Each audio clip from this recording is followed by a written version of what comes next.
messieurs, salam alaikum. Comme vous le voyez, il est maintenant propre là. Nous l'envoyons maintenant à l'hôpital, malgré qu'il ne peut rien là. Grand dit moto maungang. Koto anga du moto ma. Ah, au baro no.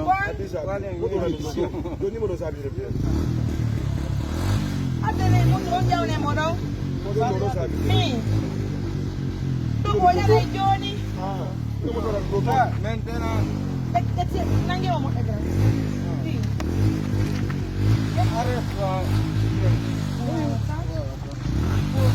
Jogoro de tu enale kala matiti. Woi sakata be wandi be lambe en tudi na yalla badu. Yalla yobi be no mukiri. Ala me de wata ni jude yalla be fu tan ko ke fatila.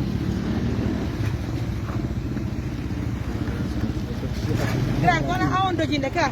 Ino na din no. Ai abdo jina me nyefu.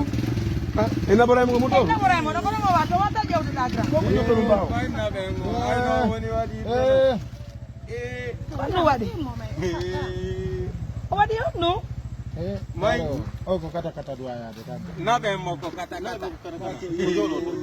Ai ke wargo sama kala jette mo mai. Kadi walli ndire walle la mayo walli la. Ade kete do ta ya de mo. Ade kete men men mo ko. Woni buba woni buba. Na be mo kete kete o ta ya de mo ko. Inene.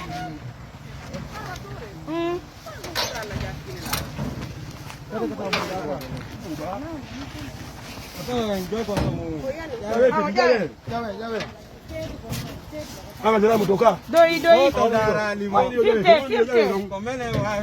Gra fitte da watte dum on ley makko dola ciom.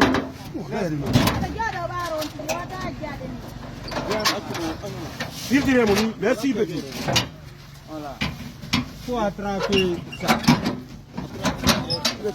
Merci. Ino ko wa yani.